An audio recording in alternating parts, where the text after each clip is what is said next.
how do you define domestic violence, legally speaking?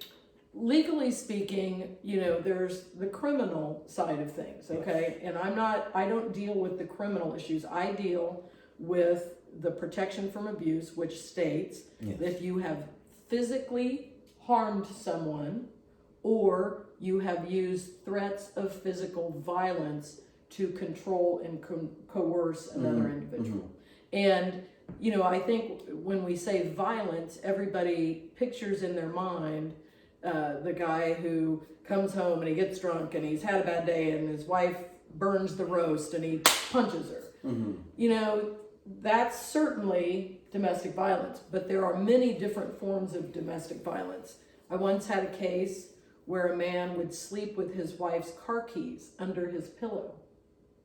Wow. Because he said that she was a sleepwalker and he didn't want her to get up and drive while she was asleep. But really, that was the only time that she could have escaped him because he also would lock her in the house. And he had the alarm system set so that if anybody left the house, he knew when the doors opened and closed. So you have a victim that comes in front of you, before you, for the first time. What type of services are they offered to her or him? All right. The first thing is, I'm very lucky. I have great community partners in Kansas City, Kansas. The Kansas City, Kansas Police Department has embedded, if you will, we have an Office of Victims Assistance right there in the courthouse. They go to that office. They can pick up all the paperwork that they need to fill out a protection order. They can, the victims assistant or victim advocates will help them do what we call safety planning, go through the checklist of lethality, the Jackie Campbell lethality checklist. They have a mini checklist that they can also do if time is short, and offer them assistance and services. Then pre-COVID, they used to bring them down to my courtroom every day at like 11:30 or 1 o'clock, and we would go through the paperwork and I would sign off on it. Post-COVID, we've gotten really green. They just email me all of the paperwork, encrypted email to the paperwork, and I review it, sign it, and if I have any questions or concerns, then I can email it back to the victim or to the victim advocate and say, hey, this doesn't meet the criteria because I don't understand what she meant by this, and sometimes we can flesh that out. And that way the victim can actually email the paperwork to the victim advocate too, and they don't have to lose time at work, and they don't have to leave the house. If they're being watched, they can use it right there from the laptop. And there's also, we just started this in Kansas. I wasn't a big fan, but I've had a couple of them come through, and I think it's going to be okay. We may have to change a few things. There is a portal. If you go to kscourts.org, there is a portal where you can, if you're a victim, you can fill out all of the paperwork right there, and it will send it to the appropriate county. It will also give you information if you hit the help button. It will give you the victim advocate telephone number, and you can fill all the paperwork out, send it to the clerk, and then the clerk sends it to me. And so throughout my day, when I'm not in a hearing, and then I can go ahead and go right through. Can you repeat that address again? It's kscourts.org, and you want the protection from abuse portal or protection from stalking, because there are those situations where a protection from stalking, and we've added 2 years ago, maybe 3 now. It's hard with the pandemic to remember exactly how things happen. MOXA. The Coalition Against Violence in Kansas City, and several organizations came together, and we were able to get the protection from stalking law changed so that we added protection from sexual assault. Because until we got that change, you couldn't, if you were not in a relationship with someone and they sexually assaulted you, you had to be in a relationship to get a protection from abuse order. You couldn't, if it only happened one time, you couldn't get a protection from stalking because we needed 2 incidents to prove stalking, at least 2 or more. So we were stuck. We couldn't help those victims. And there were situations where one of the ones that really stuck out in my mind that I used when I testified was we had a a hotel manager who sexually assaulted one of his employees. And here she was having to go to work every day, and here's the guy that sexually assaulted her still there. Wow. And he could come up and talk to her, and even though they weren't supposed to have any contact, here he was, and she couldn't do anything about it. So now with the change in the law, we can have that protection from sexual assault, and his employer would have to make arrangements to keep him away from that employee. So socioeconomic issues, financial issues, are definitely at the very top of the matters that can actually make a person, whether this person is a male, female, regardless of the sexual orientation of the person. Because we also know that there is a lot of domestic violence that happens within the LGBTQ community. Absolutely. And We know this. I will tell you this, I am very open about my my private, I don't even know that I have a private life because I'm so open about it. But I am in a same-sex relationship. I identify as a lesbian. And I think because of that, because of the way the law is written, and you can apply for any county, you can apply in any county, I have seen a lot of LGBTQTIA plus individuals come through my courtroom because they know that they're going to be treated with respect, and they're not going to be treated as an oddity, if you will. I think there's a misunderstanding out there for a lot of people that they believe that domestic violence issues only happens within the heterosexual community.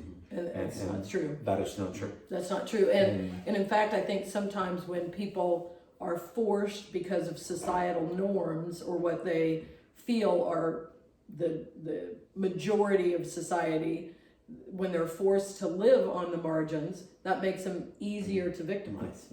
Absolutely. And it puts more power in the control of the victim or the abuser. I want to take you back to the first time, the only time. You know, just as an example, I'm at home, my wife went to work, right? She comes home, the bed is not made. Boom, I get a black eye, right? We go to court. I'm sorry, you get a black eye from my wife. Okay. your wife. Not from making the bed, from my wife. Okay. All right. So we go to court. I'm gonna have to talk to your wife. Then I decide, look at my wife, and I'm so in love with her, I cannot press any charges. I don't want to go through with this. I'm done. I don't want nothing to do with the courts anymore. What happens then? Well, if you're in the criminal system, they can still go forward because they'll have your statement, your victim statement in the narrative if the police officer did all of their work. They'll have their report that shows that the police officer came and you had a black eye, right? But in the civil side, the case gets dismissed because in the civil world, that petition for protection from abuse is yours.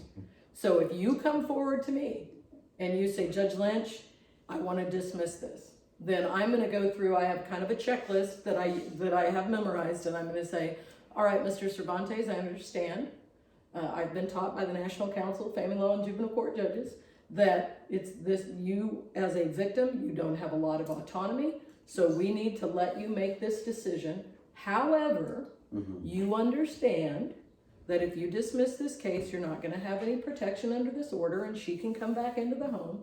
Yes, I understand that. Okay. And you understand that if this was just one situation, that's great. But if this should happen again, you understand that just because you dismiss this case doesn't mean that you can't come back and file again and ask for protection. And do you have a safety plan in case this should happen again? Do you have some money that you can keep so that you can go to a hotel room if you feel like you need to be safe? And we go through all of those kind of things and what I'm doing in that process when I'm asking you those questions, I hope what I'm doing is not making you feel bad, but in fact, giving you education and giving you information that you can use in the future. Now, there are some hard lines. If someone has been threatened with a weapon, like a gun or a knife, or if someone has been choked by putting their forearm up here and people go, oh, he didn't choke me, he just cut off my air. That's strangulation, right? a lot of people say choking. Strangulation is intentional, choking is accidental. Yes. But most of the time it's strangulation. But we know, based on forensic information that has come in and forensic investigations after a domestic homicide suicide, that there was at least one choking incident before that happened. So that makes you 7 times more likely to become a homicide suicide victim. So I will say, ma'am, I don't want to scare you, but I know from your petition that you were strangled. Yes.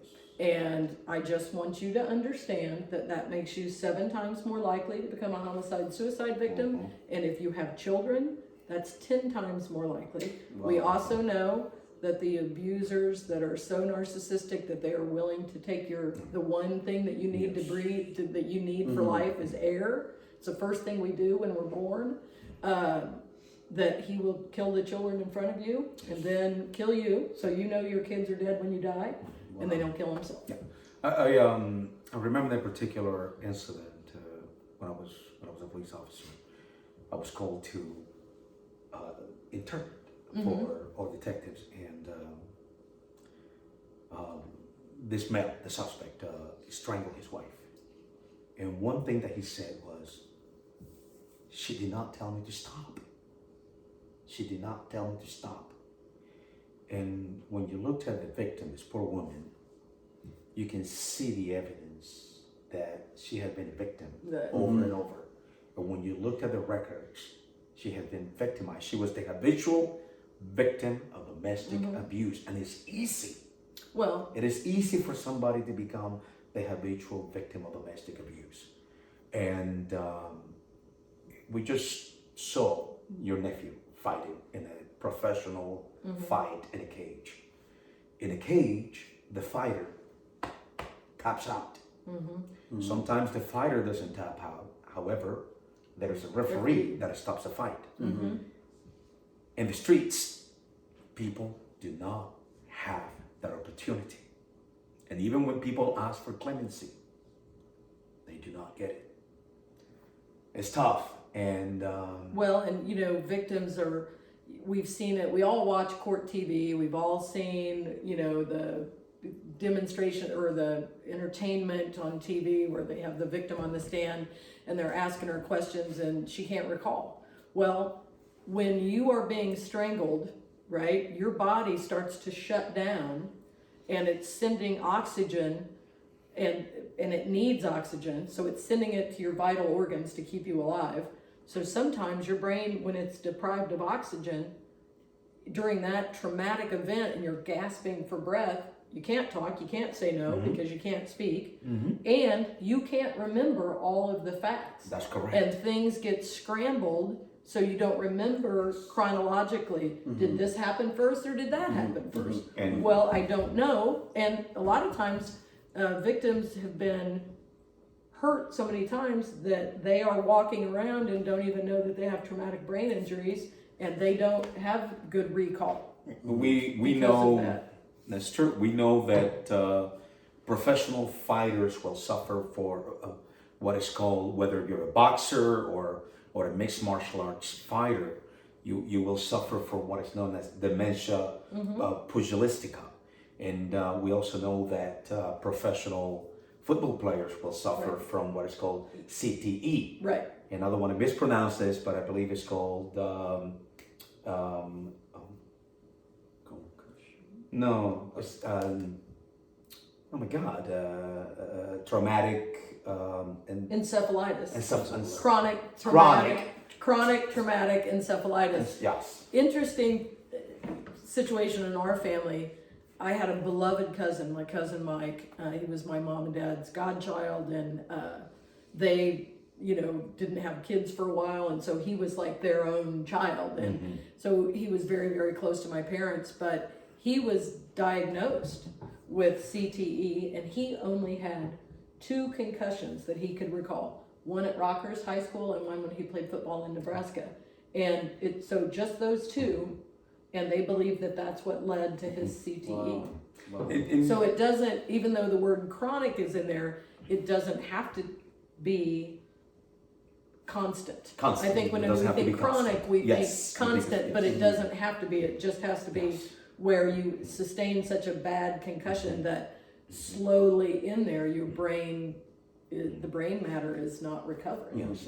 The human body wasn't, and they know now in football that even impact to the body can actually shake the brain to the point of causing damage. Well, in my care and treatment docket with the mental health victim or mental health patients, we have had more than one where we thought someone was experiencing a mental health crisis. They were a veteran, and it turns out it was a closed head traumatic brain injury, and they had not been wounded. They had not been like shot in the head, but it was the constant concussive waves from the explosion of the bombs and the ordnance. And so, you see a lot of veterans come back and they said, well, I didn't see that much combat. I'm not hurt. But they are. And I think sometimes we don't do them justice when we don't recognize those silent injuries or those invisible injuries somewhat. I mean, you can't really see it unless you put somebody under an MRI. Yeah, that's so true. And one thing that I want to, because I want to get also into the mental health part, and I know that you have been a pioneer on CIT, crisis intervention. That once you call the police due to a domestic case, the police must do an offense report. They have to. And most probably, 1 or 2 people will be arrested. But before we go into the mental health, what if I wasn't a victim of domestic physical violence? What if it was just verbal? Where, my wife just got on me and called me names and tell me all these things where I just know. It's emotional abuse, right? And emotional victimization. Can I file a police report? Can I call the police on? If your safety is threatened, yes. Okay. If you are threatened with bodily harm, right? Threatening somebody with bodily harm is an assault, right? If you put someone in immediate apprehension of bodily harm, I think is how the statute is written, then yes. Now, if it's a situation where it's a power and control and Martin, you're so stupid, I can't believe you overdrew the account again. Just get over there and you're so stupid, I can't let you drive the car, and it's all that kind of abuse. That falls more into the protection from abuse. Okay. On the civil side. Because unless someone's safety is threatened, but that constant negative running someone down, we know that has an effect on their mental health. It affects their anxiety, it affects their depression, they don't sleep well, and sleep is the only thing that cleans out the brain, they don't remember all the domestic violence. And then he says, see, look how stupid she is, she can't even remember, she's making this up, this didn't really happen, she's just making it up, she can't even remember what she lied about, when in fact it was his victimization that is causing her inability to recall. Okay. So we know that in cases like that, that's a great question, Mr. C, because we in many cases we have a breadwinner. In many cases it's like that. I am the breadwinner. I am the one who runs the house. And if you don't do as I say, even though I don't lay a finger on you, I'm gonna take the kids away from you. I'm gonna take the house away from you. The person, even though we don't have a crime as far as your safety hasn't been threatened, the victim doesn't feel like, well, the officers don't have enough probable cause. There's not a visible injury. There is no reasonable suspicion to believe that a crime has been committed. However, that civil side of, I'm intimidated by this guy, I feel like there's no much that I can do. What can I do now? Well, as an officer, you can give them all of the contact information for the victim's assistance. In fact, I think they have like pads or forms or cards that they hand out, and they can encourage them, to check, and they can ask them, do you feel safe? Can we can we get you, is there someone you can call? Is there someplace you can go? Those types of things. I know a lot of the officers sometimes do the lethality checklist. Yes. If they have enough time. But remember, officers are not social workers. Yes. They're under a constant need to get to the next call because unfortunately there's plenty of them out there. Mm-hmm. So they can't take as much time. That's why the Victims Assistance Unit is so important and can help the victims out, and they can follow up, because if there is it's my understanding that if there is a call about a domestic case, that information is transmitted at the end of the shift or end of the day to the Victims Assistance Unit, and they can call, if they have the contact information, call and follow up with the victim about services. Who is a part of the Victim Assistance Unit? Right now, Wendy Medina is the head, and we just hired, we have the a social work student, Consuela Covington, is also one of the victims assistants, and I'd love to see her stay on, but I don't know how much money we have. And we just hired a new lady, and she has, I think, just started on Thursday, and I have not met her yet, but Maria Reyes went on to do bigger and better things, and so, which happens, you hate to see anybody so leave. they are social workers, they're not law enforcement officers? Or most of them have a social work background. They are not KCKPD sworn officers like you. They don't have their officer commission. But I tell you, kudos to Wendy Medina. Oh, she's great. She is amazing. She's great. And she's great, and she's great at, hey Judge, this is coming down the road, or she'll let me know. I know you've got, Tina says you're tied up in hearings all day. We have an emergency, and we are able to find a time for me to review things and that sort of thing. And just we have such a great set of community partners. We have a supervised visitation exchange center that we started in 2009. It's now at the Soul Care offices at 78th and Washington. So if we have that situation where, the kids want to see dad, okay, we can set up supervised visits and the kids can see dad. Then that gives a trained observer that's in there, and they go, you know what, the kids and dad are good. He's good with the kids. So the issues between mom and dad, so we can move that to supervised exchanges. Right there, we have cameras, we have security, we have people observing the exchange. So dad drives in and waits in a room. Mom drives in, drops the kids off. We have someone escort the children from one side of the building to the other. Dad takes the kids. He goes on, mom waits, and then she leaves. So there's a 15-minute gap in between each one, so that dad can't use that exchange to victimize mom, use the kids as a weapon. And if he doesn't bring them back, the first thing that they do is they call the police, and it's an Amber Alert and a parental kidnapping case, because we have all of the evidence right there. And they've they've been given rules and guidelines, and they understand that that's the protocol. And the beautiful thing about or victims services unit is that I know at least Wendy's bilingual.